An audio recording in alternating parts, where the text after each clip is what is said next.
तो दोस्तों नमस्कार। साइमन कमीशन ने अप्रत्यक्ष रूप से और अस्थायी तौर पर ही सही देश के विभिन्न समूहों, ठीक, दलों को एकजुट कर दिया। क्या? Simon commission.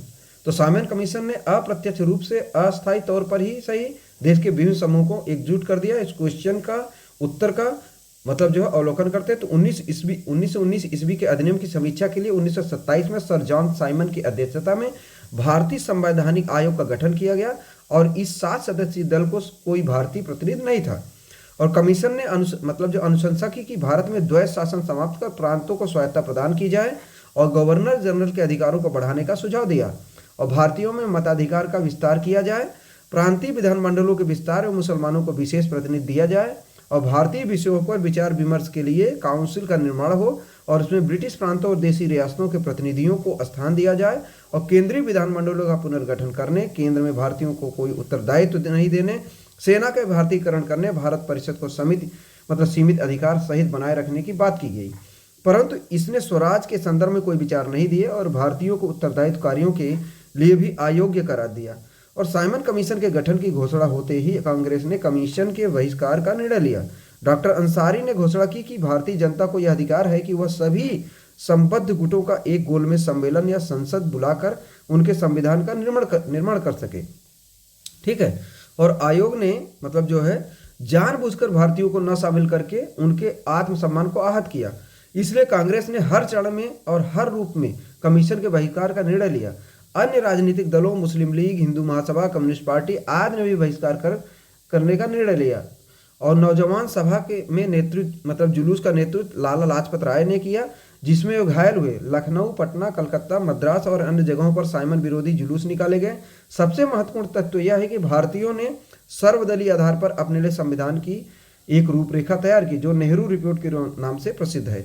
तो साइमन कमीशन के बाद ही नेहरू रिपोर्ट जो है आती है, उसको हम लोगों ने देखते हैं। ठीक है, एक बार फिर चलिए क्वेश्चन को पढ़ते हैं और फटाफट इसको रिवाइज कर लेते हैं। ठीक, तो साइमन कमीशन ने अप्रत्यक्ष रूप से अस्थायी तौर पर ही सही देश के विभिन्न समूहों और दलों को एकजुट किया। तो 1919 ईस्वी के अधिनियम की समीक्षा के लिए 1927 में सर जॉन साइमन की अध्यक्षता में भारतीय संवैधानिक आयोग का गठन किया गया और इस 7 सदस्यीय दल में कोई भी भारतीय प्रतिनिधि नहीं था।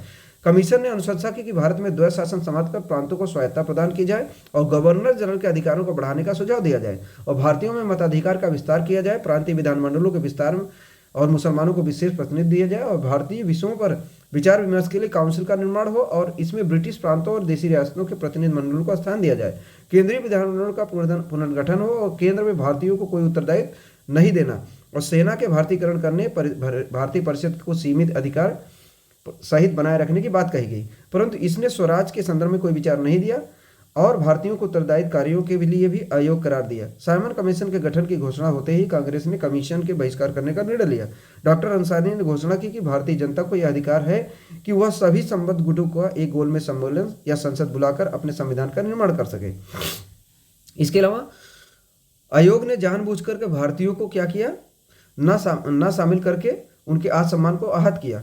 इसलिए कांग्रेस ने हर चरण में और हर रूप में कमीशन के बहिष्कार करने का निर्णय लिया और अन्य राजनीतिक दलों, मुस्लिम league, Hindu Mahasabha, communist party आदि ने भी बहिष्कार का निर्णय लिया। नौजवान सभा में जुलूस का नेतृत्व लाला लाजपत राय ने किया, जिसमें घायल हुए और लखनऊ, पटना, कलकत्ता, मद्रास अन्य जगहों पर भी साइमन कमीशन विरोधी जुलूस निकाले गए। सबसे महत्वपूर्ण तथ्य तो यह है कि भारतीयों ने सर्वदलीय आधार पर अपने लिए संविधान की एक रूपरेखा तैयार की, जो नेहरू रिपोर्ट के नाम से प्रसिद्ध है। तो चलिए इस हमने जो है उत्तर का अवलोकन कर लिया। ठीक है, साइमन कमीशन के बारे में, ठीक, जो कि 1919 के अधिनियम की समीक्षा करने के लिए 1927 में सर साइमन कमीशन के नेतृत्व में आया था, जिसमें 7 मेंबर थे और कोई भारतीय नहीं था। इसी का जो है भारतीय लोग विरोध करते थे। ठीक है, जिसमें भारतीयों को कोई उत्तरदायित्व नहीं दिया गया था।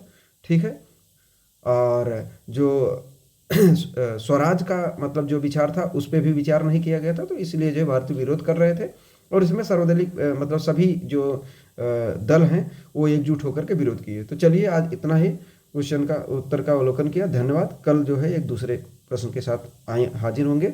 धन्यवाद।